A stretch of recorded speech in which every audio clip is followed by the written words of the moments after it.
नमस्कार, आप सभी का स्टडी फॉर गोल्स में स्वागत है।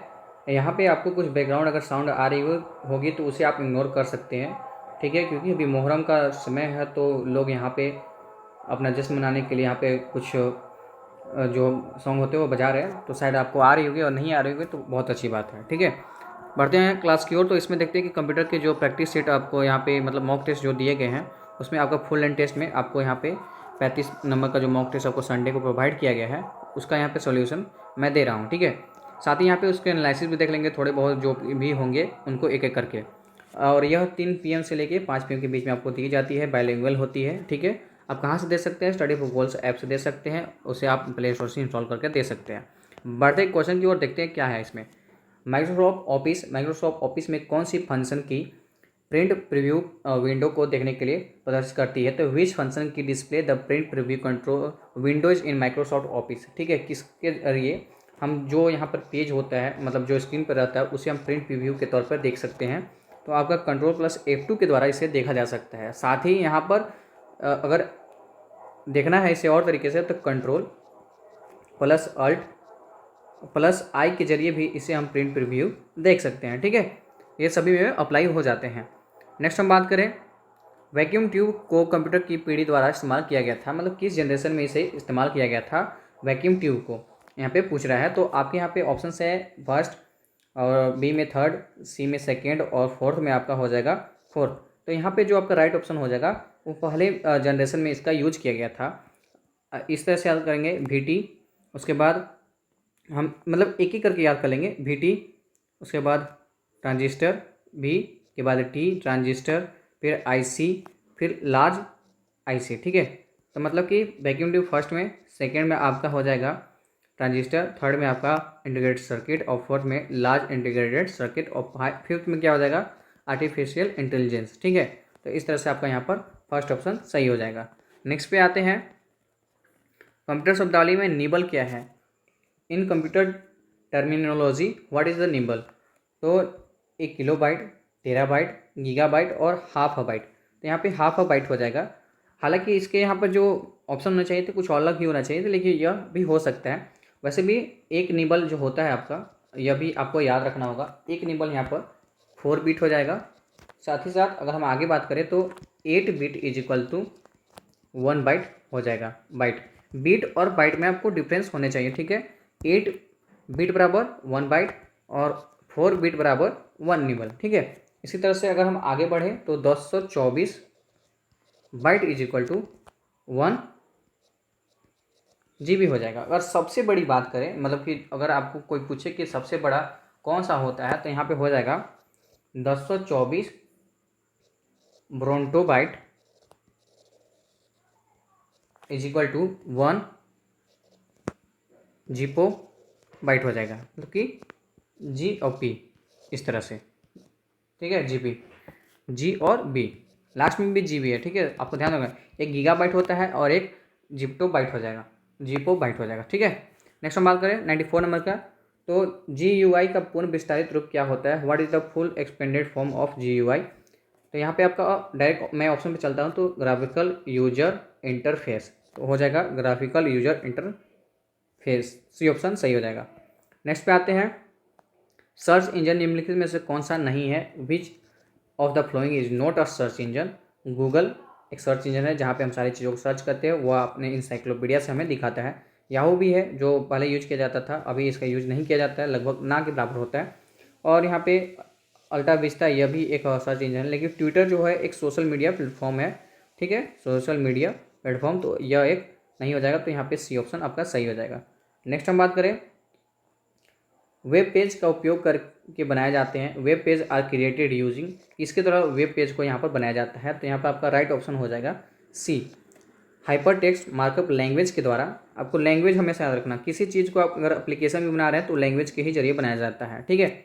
URL inform response link, file transfer protocol, और HTTP मतलब हाइपर टेक्स्ट ट्रांसफर प्रोटोकॉल, यहाँ पे टेक्स्ट को ट्रांसफर करने के लिए किया जाता है। सी ऑप्शन सही हो जाएगा। 97 की बात करें, माइक्रोसॉफ्ट वर्ड एक उदाहरण है। Which Microsoft Word is an example of an application software, system software, database और ऑपरेटिंग सिस्टम। तो यह एक एप्लीकेशन सॉफ्टवेयर हो जाएगा जिसके जरिए हम मल्टीपल फंक्शंस पे काम करते हैं, तो एप्लीकेशन सॉफ्टवेयर वो होते हैं। सिस्टम सॉफ्टवेयर जो कि सिस्टम को रन करने में मदद करते हैं। डाटाबेस जो कि हमारे सारे डाटाओं का जो संग्रह होता है एक जगह रखा होता है उसे डाटाबेस कहा जाता है। ऑपरेटिंग सिस्टम हो जाएंगे जिसके जरिए मतलब कोई भी कंप्यूटर उसके जनरेशन पर काम करता है, ठीक है। जैसे कि मोबाइल में अभी ऑपरेटिंग सिस्टम चल रहा है, और ये हो जाएगा नॉगट हो जाएगा, इस तरह की चीज़ें चल रही हैं, तो ये हो जाएगा ऑपरेटिंग सिस्टम, ठीक है। नेक्स्ट हम बात करें 98 नंबर पे, एक रीडिंग इकाई जो मुद्रित पाठ्य को कैरेक्टर दर कैरेक्टर स्कैन करके पढ़ता है। A reading unit that reads printed text by the scanning its character by character. यहाँ पे आपके ऑप्शन है OCR, ट्रैक बॉल, MICR और डिजिटलाइजर। तो यहाँ पे आपका राइट ऑप्शन ई हो जाएगा, OCR हो जाएगा, ऑप्टिकल कैरेक्टर। यहाँ पे कैरेक्टर का ही बात करें तो ऑप्टिकल कैरेक्टर रीडर हो जाएगा। ट्रैक बॉल एक माउस की तरह होता है, ठीक है, पहले यूज किया जाता था, मतलब इसे माउस के पुराना वर्जन की तरह मान सकते हैं, ठीक है। यह इनपुट डिवाइस हो जाएगा। नेक्स्ट बार MICR, तो इसे बैंक में यूज किया जाता है रीड करने के लिए। 94 नंबर पर बात करें, BOIS का फुल फॉर्म क्या हो जाएगा, तो BIOS का फुल फॉर्म हो जाएगा बेसिक इनपुट आउटपुट सिस्टम। यह नहीं होगा, सी ऑप्शन सही हो जाएगा। 100 नंबर बात करें तो ROM किसका एक उदाहरण है। ROM is an example of, तो ROM, तो यह हो जाएगा रीड ओनली मेमोरी, ठीक है, रीड ओनली मेमोरी हो जाएगा। तो यह एक नॉन वोलेटाइल मेमोरी हो जाएगा, क्योंकि लाइन कटने पर मतलब कि उसका लाइन सप्लाई नहीं हो रही है, इलेक्ट्रिक सप्लाई नहीं हो रही है, लेकिन कटने पर जो डाटा हमने काम करके सेव कर रखा है तो वह वहाँ से मिटती नहीं है। लेकिन रैंडम एक्सेस मेमोरी में क्या होता है, जो डाटा हमने सेव करके रखी है या जो हम डाटा काम कर रहे हैं जिस पर अगर लाइन कट जाती है, मतलब पावर सप्लाई उसमें नहीं जाती है, तो उसके कटने के बाद तुरंत ही वो चीज़ें फिर से कट जाती है और हमें फिर से वो चीज़ें काम कर नहीं पाती है, लेकिन इसमें सेव हो जाती है। तो यह नॉन वोलेटाइल मेमोरी हो जाएगा, यहाँ पर सी ऑप्शन सही हो जाएगा। नेक्स्ट बात करें, निम्नलिखित में कौन सी मेमोरी कंप्यूटर के सहायक मेमोरी नहीं है, तो मैग्नेटिक टेप, PROM, फ्लॉपी और CD-ROM। यहाँ पर जो राइट ऑप्शन हो जाएगा इसमें बी ऑप्शन सही हो जाएगा, प्रोग्रामेबल रीड ओनली मेमोरी, ठीक है। और मैग्नेटिक टेप्स यह एक मतलब मेमोरी ही है जो कि सेव करता है नॉन वोलेटाइल, लेकिन यह एक्सिलरी मेमोरी नहीं है जो कि बाहर से नहीं लगाया जाता है। मैग्नेटिक टेप बाहर से लगाया जाता है, फ्लॉपी डिस्क भी बाहर से, CD-ROM भी बाहर से। 102 नंबर पर बात करें, निम्नलिखित कौन सी नेटवर्क संचार के लिए सबसे तेज माध्यम है, तो which of the following is the fastest medium for networks communication. तो यहाँ पर रेडियो केबल्स नहीं, फाइबर ऑप्टिकल केबल, यहाँ पे बी ऑप्शन सही हो जाएगा।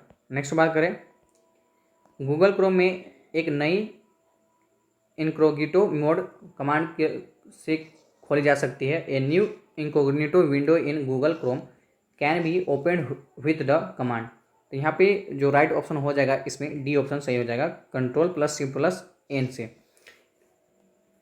इनकोग्निटो मतलब होता है कि जिसमें आप कुछ भी चीज़ आप सर्च कर रहे हो ना, तो आपको मतलब जो हिस्ट्री रहता है उसका हिस्ट्री वहाँ पर नहीं दिखाता है, या फिर जो भी आप चीज़ें वर्क फंक्शन कर रहे हो वो आपको किसी को भी नहीं दिखेगा। यहाँ तक कि जो क्रोम का खुद जो डाटाबेस है वहाँ पर भी आपका जो सारी चीज़ें हैं वो वहाँ पर नहीं दिखेगी, ठीक है, मतलब कि हाइड करके चलाने के लिए इसका यूज किया जाता है। 104 नंबर बात करें तो सबसे पहले इंटरनेट का नाम क्या था, सबसे पहला इंटरनेट का नाम क्या था, what is the name of the internet in the first place. इसका सेंटेंस यहाँ पे सही नहीं है, तो यहाँ पे जो आपके ऑप्शन है इनवीनेट, यूसनेट, अर्पानेट और यूरोनेट। तो यहाँ पे राइट ऑप्शन सी हो जाएगा, अर्पानेट। सबसे पहले इसका यूज 1969 में किया गया था। SEO का पूर्ण रूप क्या है, what is the full form of SEO। तो यहाँ पे आपका जो राइट ऑप्शन हो जाएगा इसमें 105 अगर हम बात करें तो सर्च इंजन ऑप्टिमाइजेशन हो जाएगा, ठीक है, तो ए ऑप्शन सही हो जाएगा। इन सारी चीज़ों को एक्सप्लेन करने में इसमें कुछ फ़ायदा नहीं है, क्योंकि इसके एब्रिविएशंस हैं तो आपको डायरेक्ट आपको यहाँ पे याद होने चाहिए, ठीक है। नेक्स्ट हम बात करें 106 नंबर पे, इंटरनेट एक्सप्लोरर कब लॉन्च किया गया था। Internet Explorer why launched in, तो यह एक सर्च इंजन हो जाएगा। तो इसको कब लॉन्च किया गया था, तो 106 नंबर पे बात करें तो इसको लॉन्च 1995 को किया गया था। मोबाइल के जरिए धनराशि के अंतरण को क्या कहते हैं, money transfer through mobile is called, तो IFC।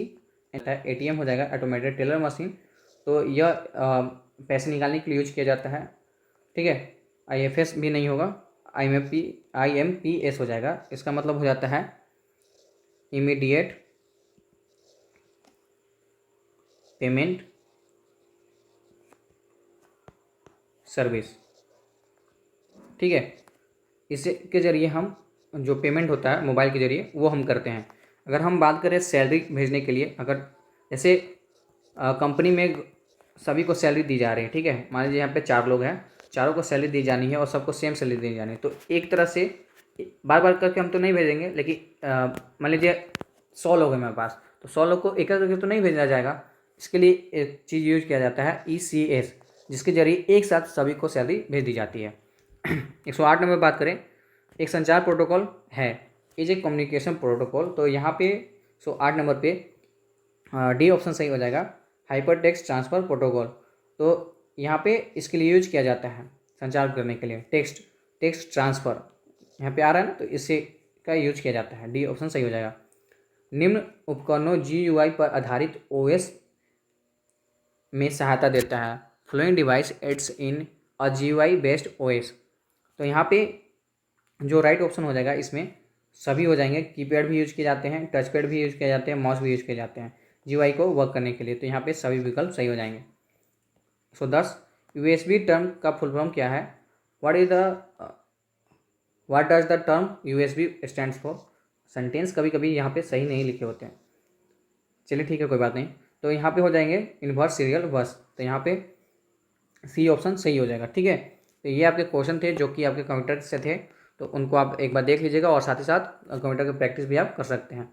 आपके जो मॉक टेस्ट है वो 249 में आपको स्टडी फॉर गर्ल्स पे मिल जाएंगे, तो वहाँ पे आप जाकर इसे परचेज कर सकते हैं। साथ ही 349 में आपको यहाँ पर सफलता का बंडल भी दिया जा रहा है, जिसमें कि पेपर 1, 2, 3 तीनों का मॉक टेस्ट आपको प्रोवाइड किए जा रहे हैं। बाकी ये सारे कोर्स है जो कि आपको स्टडी फॉर गर्ल्स जो चैनल है वहाँ पर मिल जाएगा, और इसका PDF आपको टेलीग्राम चैनल पर जाकर मिल जाएगा, तो वहाँ पर ज्वाइन कर सकते हैं, ठीक है। जय हिंद, जय झारखंड, जोहार, thanks for watching this video.